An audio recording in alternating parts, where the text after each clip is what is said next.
আসসালামু আলাইকুম ভিউয়ার্সরা, আপনারা সবাই কেমন আছেন? আশা করি সবাই ভালোই আছেন, সুস্থ আছেন।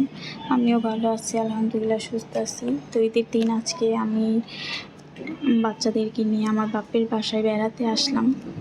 তো আয়সা দেখি আমার বাবা ঘুমাইতেছিল। তো চিন্তা করলাম একটু মামার বাসায় বেড়ায় আসি। তো যাওয়ার পথে দেখলাম আমার আতা মামা এখানে দাঁড়াছিল, বলল যে চলো তাহলে আমার সাথে, আমি তোমাদের নিয়ে যাই। তখন আমি বললাম যে ঠিক আছে তাহলে চলেন যাই। তো মামার সাথে আমরা রিক্সায় করে চলে যাইতেছি মামার বাসায়। তো বেশি দূরে না, আমার মামার সামনে আমরা পিছনে। তো এই তো চলে যাচ্ছি রিক্সাতে।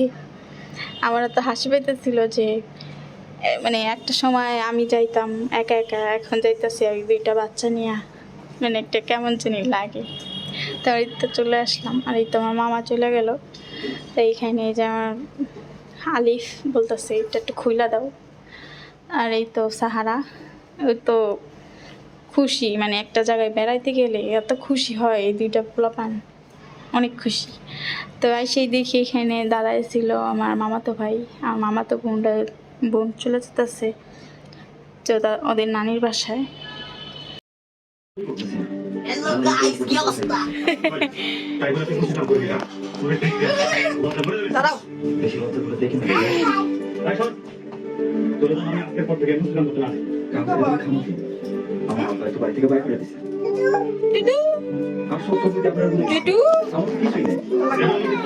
আমার ছোট মামার ছেলে তৌকি, তো ওরা আমাদের বলতেছিল যে চলো আমাদের সাথে একটু ঘুরে আসি, তোমারও ভালো লাগবে আমাদেরও ভালো লাগবে।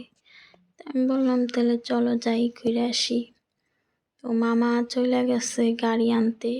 তো আমরা এখানে একটু দেখতেছিলাম যে এখানে 2 তলা মানে বিল্ডিং ছিল, সেটা ভেঙে ফেলছে। তো কথা বলতে বলতে দাঁড়ায় থাকতে থাকতে দেখলাম যে গাড়িটা চলেই আসছে, মামা নিয়ে আসলো। তো এই তো আমার বাচ্চারা উঠে গেল, মামিও উঠে গেল। তো এখানে আমি একটু ভিডিও করতেছিলাম। তো এখানে তো কি বৈশা ছিল, আমি এমনি একটু ভিডিও করতেছিলাম বাইরের দিকে। তারপর আমিও উঠে গেলাম। তো সবাই বৈশা পড়লাম। আর এই আলিফ গাড়িতে উঠার পরেই তাফালিং শুরু করে দিছে, এখান থেকে ওইখানে, ওইখান থেকে এইখানে। মামা একটু গাড়িটাকে মোছামুছি করতেছিল, কারণ গাড়িটা ছিল মানে একটা বাসায়, তো এখানে রাখার জায়গা নাই, তো আরেকজনের বাসায় রাখে। তো এখান থেকে আইনা আমাদের এখন বেড়াতে নিয়ে যাবে। তো সবাই উঠেই গেছি। ভালো লাগতেছিল যে ঈদের দিন বাসায় বসে না থাইকা ওদের সাথে ঘুরতে বেরিয়েছি, ওরাও খুশি ছিল। তো এই যে আমার ছোট মামার ছেলে তৌকি, তো ওনাদের সাথে আমি বেশিরভাগ ঘুরি বেড়াই, ওনাদের কাছেই বেশি থাকি।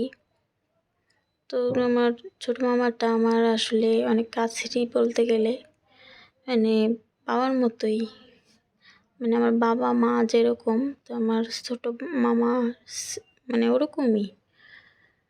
তো যাই হোক, যে ঈদের দিন তো একটু বের হইলাম, মনটা একটু ফ্রেশ লাগবে। যাইতে যাইতে আমি একটু বাইরের ভিডিওগুলা করতেছিলাম।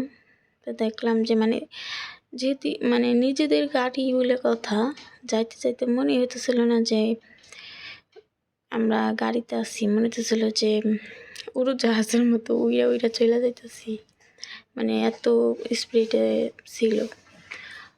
ঈদের দিন আমি ভাবছি হয়তো রাস্তাঘাট একটু ফাঁকাই থাকবে, কিন্তু ওইখানে যায় বুঝলাম যে কি আর ফাঁকা থাকবো, ওইখানে তো পুরাই ভরা, এত মানুষ আর এত ভিড়।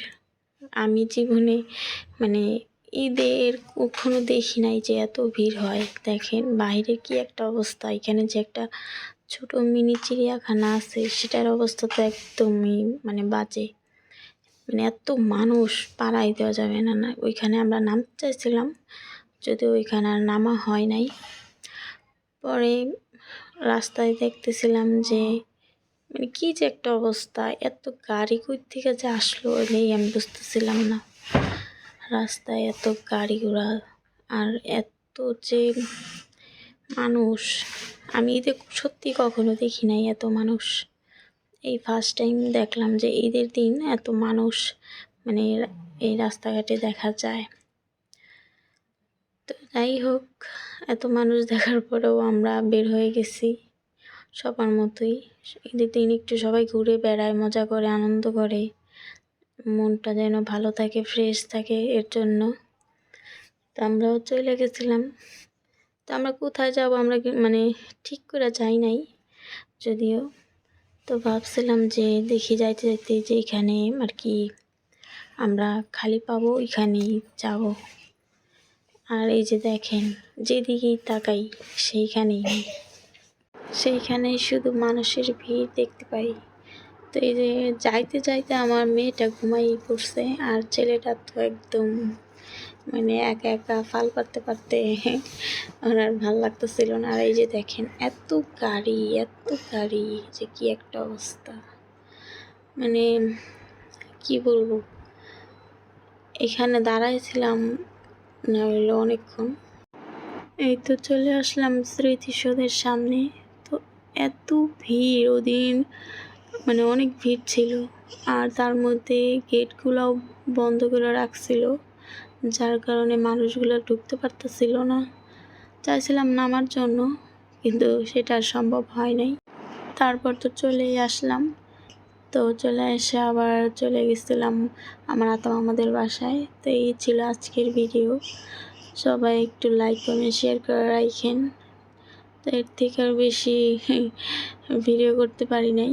তারপরে আমরা চলে গেছিলাম আমাদের বাসায়, আর 2টা বাচ্চা নিয়ে বুঝে নিতে, মানে কি বলবো। এই হচ্ছে আমাদের ছোটোখাটো ভিডিও। ভালো থাকবেন, ভালো রাখবেন, লাইক কমেন্ট শেয়ার করে সবার পাশে থাকবেন। আল্লাহ হাফেজ।